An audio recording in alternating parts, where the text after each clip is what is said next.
BRS మధ్య రుణమాఫీ war సిద్దిపేటలో పొలిటికల్ హీట్ పెంచింది. పోటాపోటీ సమావేశాలకు ఇరు పార్టీలు సన్నద్ధం కావడంతో పోలీసులు పెద్ద ఎత్తున సిద్దిపేటలో బందోబస్తు చేపట్టారు. ఇరు పార్టీల కార్యాలయాలు, ప్రధాన సెంటర్ల వద్ద పోలీసులు మోహరించాల్సి వచ్చింది. సిద్దిపేట ఎమ్మెల్యే క్యాంపు కార్యాలయంలో రుణమాఫీపై బీఆర్ఎస్ ఇంటర్నల్ సమావేశం జరుగుతున్న సమయంలోనే వందలాది వాహనాలతో కాంగ్రెస్ నేత మైనంపల్లి హనుమంతరావు సిద్దిపేటకు చేరుకున్నారు. దీంతో పరిస్థితి మరింత ఉద్రిక్తంగా మారింది. తాము ర్యాలీ కోసం పర్మిషన్ తీసుకున్న విషయం తెలిసే బీఆర్ఎస్ పోటీ సమావేశం నిర్వహించడం రెచ్చగొట్టే చర్యగా మైనంపల్లి ధ్వజమెత్తారు.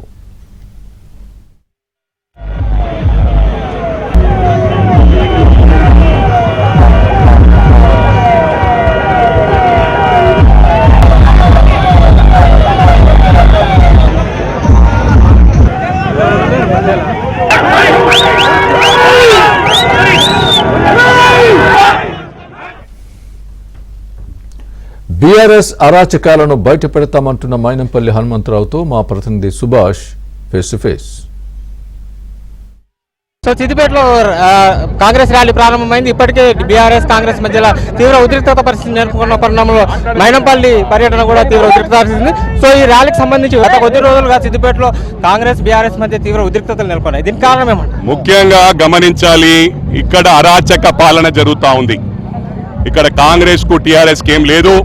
ఎప్పుడు కూడా ఈ హరీష్ రావు కానీ, కల్వకుంట్ల కుటుంబానికి కానీ కార్యకర్తలను వాడుకోవడం, ఉద్యమకారులను వాడుకోవడం ఒక ఆనవాయితీగా మారింది. దాన్ని మార్వాలన్నదే మాది. మేము మా కార్యకర్తలు అందరికి కూడా చెప్పాం. ఎందుకంటే హరీష్ రావు తట్టుకునే శక్తి లేక ప్రతిసారి సిద్దిపేటకు వస్తూ ఉన్నారు. ఈసారి కారం పొడి చల్లండి, రాళ్లు కొట్టండి అని చెప్పి వాళ్ళ కార్యకర్తలకు చెప్తే వాళ్ళ కార్యకర్తలే కొందరు ఇతర మండలాల నుంచి నాకు ఫోన్ చేసి చెప్పడం జరిగింది. హరీష్ రావు ఇట్లా చెప్తున్నా మేమెందుకు వస్తామని.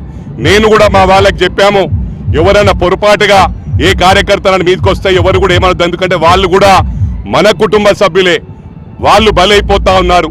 ఆ రోజు హరీష్ రావు అగ్గిపేట దొరకలేదని ఒకరి ప్రాణాలు, శ్రీకాంత్ చారి ప్రాణాలు తీసుకున్నాడు. 1200 కుటుంబాల ఉసురు ఈ కల్వకుంట కుటుంబాన్ని తాకనుందని చెప్పి సందర్భంగా తెలియజేస్తా ఉన్నా. మేము పర్మిషన్ తీసుకున్న తర్వాత వాళ్ళు కూడా మీటింగ్ పెడతా అన్నారు. మీటింగ్ రేపు పెట్టుకోవచ్చు, ఎల్లుండి పెట్టుకోవచ్చు. దానికి ఇదే రోజు మేము పెట్టుకున్న రోజు మీరు ఎందుకు పెడతా ఉన్నారని అడుగుతా ఉన్నా. మొన్న జరిగింది ఏదైతే క్యాంప్ కార్యాలయానికి వెళ్ళినరో, ఏదేమైనప్పటికీ కూడా ఒకటి గమనించాల, 10 సంవత్సరాల నుంచి టీఆర్ఎస్ ప్రభుత్వం ఉండే, ఇంకా కూడా టీఆర్ఎస్ ప్రభుత్వమే ఉందనుకుంటున్నారు వాళ్ళు. అక్కడ కేసీఆర్ ఫోటో ఉండద్దన్నదే మా కార్యకర్తలది. ఇది తప్పకుండా ఒక జీవో తీసి అన్ని కార్యాలయాల్లో మా గౌరవ ముఖ్యమంత్రి రేవంత్ రెడ్డి గారి ఫోటో ఉండే విధంగా మేము అక్కడి నుంచి డైరెక్షన్ ఇప్పిస్తాం.